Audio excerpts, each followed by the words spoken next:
Fala galera, professor Thiago Brites. Hoje eu vou falar de indústrias, segunda parte aí com vocês, tá? Falando justamente de tipos de indústrias que existem, beleza? Então nós temos lá, ó, já começando a falar aí dos tipos de indústrias, o IBGE ele define aí a indústria brasileira em duas grandes categorias. A primeira, nós temos indústrias extrativas e a segunda, indústrias de transformação, beleza? Indústria extrativa é o quê? A indústria que extrai da natureza um recurso e manda para outra indústria trabalhar com essa extração que foi feita, certo? Vou dar um exemplo aqui. Então vamos supor a Vale. A Vale tem uma indústria que extrai o quê? Minério. Mas não é a Vale que transforma esse minério em chapa de aço, tá? Mesma coisa serve para as petroquímicas, né? Nós temos indústrias que extraem o petróleo bruto e mandam para as petroquímicas, que são indústrias de transformação, que pegam o petróleo bruto e transformam ele em combustível. Essa é a diferença de uma indústria extrativa para uma indústria de transformação. A de transformação pega o petróleo bruto e transforma em gasolina, por exemplo. Ou pega lá o minério bruto, que foi extraída pela indústria extrativa, e transforma em chapa de aço. E aí comercializa essa chapa de aço. Tá bom? Além disso, ele fala que existem, dentro da indústria de transformação, 3 subgrupos, que são indústrias de bens de capital, indústrias de bens intermediários e indústrias de bens de consumo, tá? É assim que ele define essas 3, ou esses 3 subgrupos que eu vou falar agora com vocês. Então, nós temos bens de capital, para a gente fechar esse primeiro momento, bens intermediários, e, por último, bens de consumo, tá? Produzidos dentro da nossa indústria. Indústrias de base ou indústrias pesadas, que são as indústrias extrativas. O que elas fazem? O que essas indústrias de base fazem, então? Ou indústrias pesadas, que é o que o Brasil possui. A indústria de base ela surge no Brasil a partir de 1930, que é o processo de industrialização brasileira com o Getúlio Vargas, ainda no poder, tá? Indústria extrativa, então ela vai lá, ó, extrai da natureza petróleo, extrai o ferro, o minério bruto, né? Extrai o manganês, a bauxita e manda para uma indústria de bens intermediários, que vão pegar esses produtos extraídos da natureza e vão transformar eles em matérias-primas para outras indústrias, tá? Então eu botei o exemplo ali, ó, petroquímicas, pega o petróleo e transforma em combustível para a indústria usar como fonte energética. E indústrias de bens de capital. Essas indústrias de bens de capital, elas vão pegar ali, vão produzir instrumentos, né, peças para outras indústrias, tá? Ou seja, ferramentas industriais. Então produzem ali máquinas que vão servir para outras indústrias produzir bens, por exemplo, de consumos duráveis, tipo produtos de tecnologia. Então, aquelas peças que produzem celulares ou que produzem ali partes dos carros, essas peças que são confeccionadas com instrumentos que foram fabricados nas indústrias de bens de capital. Indústrias leves. Nós temos dentro das indústrias leves uma divisão também, ou indústrias de bens de consumo, tá? Uma subdivisão deles. Porque nós temos os de consumo duráveis, tá? Nós temos os de consumo não duráveis e nós temos os de consumo semiduráveis, tá? Essa é a subdivisão das indústrias de bens de consumo. Consumos duráveis. Exemplo, produtos que não são perecíveis, que não estragam com o tempo, não perdem a sua validade. O exemplo que eu coloquei ali foi a indústria automobilística, o carro. Mas poderia citar a indústria de construção, as casas, tá? Os prédios, carros, aviões, ônibus. Todos eles são bens de consumos duráveis. Beleza? Aí nós temos ali bens de consumo não duráveis, que são os produtos perecíveis. Indústria alimentícia. Produtos perecíveis da indústria alimentícia. Tá? Produtos que têm um prazo de validade. Então, geralmente, eles têm uma validade ali de 1 a 3 meses. Passou aquilo ali, eles já não podem ser mais consumidos. Perderam a sua validade, perderam ali a sua função. Então, por isso que eles são produtos de consumo não duráveis, tá? Indústria de consumo ou de bens de consumo semiduráveis. Indústria têxtil, indústria de roupa e indústria de calçados. Esses são semiduráveis. Por quê? Porque eles têm um prazo também. Na verdade, você comprou um tênis, pagou caro nesse tênis, conforme você usa esse tênis, vai desgastando, um dia ele perde a validade dele. Quando que ele vai perder a validade dele? Quando a sola ficar desgastada, quando surgir um buraquinho naquela sola, quando rasgar lá a parte do dedão para fora, beleza? Indústria têxtil, roupa, quando dá aquela rasgada na calça, na camisa, aí você perdeu a validade desse produto. Usa demais, né? Acaba desgastando e ele perde a sua validade. Por isso que ele é semidurável, tá? Semidurável. Até porque nós temos uma coisa também que é a tal da moda, né? E a moda ela é algo que está inteiramente ligado à nossa sociedade moderna, à cultura externa, né, devido à globalização. Então, nós seguimos tendências da moda. Então, produtos eles saem de moda muito fácil, assim como produtos muito tecnológicos também. Toda semana tem uma tecnologia nova, você vai trocando aquela tecnologia, e aí você vai colocando em desuso esses produtos. Beleza? Fatores locacionais. Tá? Você vai pegar isso e vai falar, nossa, o que é fatores locacionais? São os fatores que atraem as indústrias. São fatores de localização. Então, nós temos vários fatores que vão atrair indústrias para que elas se instalem em determinadas regiões. Mão de obra, isenção fiscal, matéria-prima, leis flexíveis. Beleza? O que mais dá para a gente citar aí? Grande mercado consumidor também entraria. Então, são elementos, são características que uma região pode apresentar e ela consegue atrair essas indústrias para a sua área, certo? Pode ser que apareça para vocês também isso como guerra fiscal. Aí são regiões que promovem todos esses benefícios para poder competir com outras regiões e atrair as indústrias dessas regiões, tá?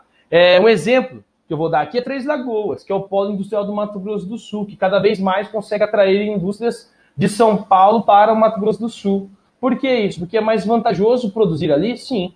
Lembra que as indústrias, elas pertencem ou são propriedades privadas, que pertencem a um capitalista, a um grupo de capitalistas. Não é isso?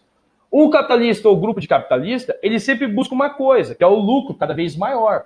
Essa busca pelo lucro faz com que essas indústrias migrem de uma região para outra. Geralmente para a região onde ela vai possuir ali um lucro maior, vantagens econômicas maiores.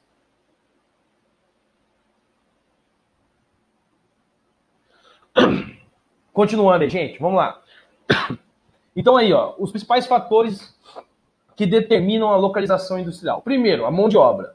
Se você tem uma grande mão de obra, qualificação dela, mas principalmente se essa mão de obra teoricamente ela é mais barata, já é um fator de atração para a indústria, beleza? A gente pode citar exemplos aí de países que se destacaram por ter uma mão de obra muito grande e teoricamente barata, tá? Exemplo, a China e a Índia, o Sudeste Asiático, Singapura, Vietnã, Camboja, Malásia, Indonésia, Filipinas, todos eles possuem uma mão de obra ampla e também barata, e leis flexíveis. O que acaba fazendo com que essas indústrias busquem esses países para colocar ali o seu capital, investir ali o seu capital. Disponibilidade de matérias-primas. Se você tem uma grande disponibilidade de matéria-prima e se principalmente você não tem leis que te punam por essa exploração, a matéria-prima vira um fator locacional, tá? E fundamental, porque você não precisa esperar a matéria-prima vir de um outro país através de um modal de transporte, por exemplo, um navio cargueiro, demorar semanas para chegar, né, ou dias para chegar, você não precisa esperar isso, certo? Você não precisa esperar o minério do Brasil, por exemplo, para produzir quando você leva uma indústria para a China, porque a China tem um quadrilátero ferrífero. Ela pode utilizar o minério que ela tem ali. É claro que ela compra o excedente porque ela sempre está precisando, mas é um fator locacional você ter matéria-prima próxima, beleza? Incentivos fiscais. O que é um incentivo fiscal? É você conceder benefícios, isenção de impostos, conceder uma redução na carga tributária no consumo de energia para a produção. Isso é um incentivo fiscal. E isso leva a uma coisa que nós chamamos de guerra fiscal aqui no Brasil. Porque as regiões passam a disputar, a região Nordeste passa a disputar com a região Sudeste, quando ela começa a conceder esses incentivos. Isso vira uma guerra fiscal. Não é uma guerra de trincheira, guerra bélica, mas é uma guerra econômica. E aí gera desemprego, por exemplo, em São Paulo, e aumenta a oferta de emprego no Nordeste. Então você cria um desequilíbrio nessa guerra fiscal. Tá? Existência de infraestrutura logística de transporte, ou seja, um transporte integrado com essa região onde a indústria vai ser instalada. O que é um transporte integrado? É você integrar todos os modais de transporte, principalmente os mais baratos. Lembra lá. Então, se você tem um país que é cortado por rios navegáveis, você instala hidrovias, que vão ligar ali, ou levar o produto, o escoamento da produção, ou a chegada da matéria-prima até certo ponto. Aí você coloca numa ferrovia, que vai levar até certo ponto. Aí depois uma rodovia, que vai abastecer até certo ponto. Então você tem um sistema de modais integrado, beleza? Lembra os modais mais baratos. Os Estados Unidos, a Europa, usa os mais baratos. Hidrovias e ferrovias. O Brasil usa exclusivamente as rodovias, que são mais caras. Você fala assim, mas é porque o Brasil não tem rios navegáveis. Não, o Brasil tem. É porque tem um lobby muito grande das empresas de automóveis e uma pressão muito grande sobre os governos para que exerça ali o transporte, o fluxo de pessoas, mercadorias, pelas rodovias, o que acaba gerando um gasto maior, tanto para o contribuinte quanto para o governo. Tá? E uma visão errada de que a gente tem que escoar a produção apenas por um modal. E aí, quando você tem uma greve, por exemplo, aquela que ocorreu dos caminhoneiros em 2018, o Brasil todo parou, porque você só tinha um modal de transporte para fazer o escoamento das produções. Não é isso? Para fazer a mercadoria chegar até o consumidor, só o modal rodoviário. Então, isso gera um impacto econômico. Países desenvolvidos não têm esse risco. Pode ser que pare a rodovia, mas eles escoam mais pelos rios, mais pelas ferrovias, tá certo? Infraestrutura de energia favorável, ou seja, você tem várias formas de criar ali uma infraestrutura de energética para a produção industrial. Energia hidrelétrica, como é o nosso caso, energia eólica, energia solar, energia nuclear, né? Países usam energia nuclear, o Japão é um exemplo, Estados Unidos usa também. Então, são várias fontes energéticas para poder ali aumentar a capacidade de abastecimento dessas indústrias, para que elas não percam ali, em momento algum, o seu nível de produção. Tá? Isso também é um fator locacional. Leis trabalhistas brandas e sindicatos limitados. Aí eu estou falando da flexibilização das leis. Eu falei isso em sala e repito para vocês, toda vez que aparece o termo flexibilização, alguém está perdendo. No caso, quando a gente fala de flexibilização das leis trabalhistas, quem está perdendo é o trabalhador, porque esse trabalhador vai ser mais explorado por essas empresas. Ele vai poder ganhar menos. E como ele não tem um sindicato que o represente, porque esse sindicato é limitado, ele vai ter que aceitar. Porque ou ele aceita ganhar menos, ou ele fica desempregado. Tá? E aí ele não produz mais nada. Aí ele não vive. Nós vivemos uma sociedade capitalista, sem salário, o cidadão não consegue se desenvolver. E essas empresas multinacionais, transnacionais, empresas globais, elas buscam esses países que a flexibilização das leis trabalhistas, elas existem. E os sindicatos também não existam ou sejam limitados. Porque assim pode pagar menos, explorar mais e o lucro ser muito maior. Aquilo que a gente já discutiu em sala também, vocês já estão carecas de saber, que o Carlos Marx definia como mais-valia. Lembram lá? Muito importante lembrar disso agora, que a gente está falando de flexibilização das leis trabalhistas, tá? Amplo e ativo mercado consumidor. Então, se você tem um grande mercado consumidor, essa galera está participando do mercado de trabalho, logo recebe, logo investe esse salário em consumo. Se consome, está movimentando ali a economia. Então, o mercado consumidor grande e ativo é um ponto de fator locacional. É por isso que as empresas buscam produzir na China, buscam produzir na Índia, buscam produzir no Sudeste Asiático, buscam vender aqui no Brasil. São grandes mercados consumidores, as pessoas não deixam de consumir. Mesmo que a gente tenha uma maioria que viva na pobreza, na miséria, eles continuam consumindo produtos tecnológicos, produtos importados, né, produtos dessas multinacionais. Tá? Presença de empresas afins e redes de serviços correspondentes. Então, se você tem uma rede que consiga integrar essa região, e essa rede ela vai desde de modais, a profissionais especializados, a fluxos de informações qualificados e bons, né, ativos, tá? Também é um fator locacional. Existência de institutos de ciência e tecnologia também é um fator locacional. Se você tem ali países que investem em ciência, tecnologia, em pesquisadores, em cientistas, logo as empresas mais tecnológicas vão buscar se instalar nessas áreas, para poder aproveitar essa mão de obra especializada, tá certo? Agora, se o país abre mão de investir em ciência, tecnologia e pesquisa, como é o nosso caso, o caso do Brasil, as indústrias não vêm para cá, tá? Por que as indústrias estão buscando mais a China do que o Brasil? Lembra o que eu falei em sala?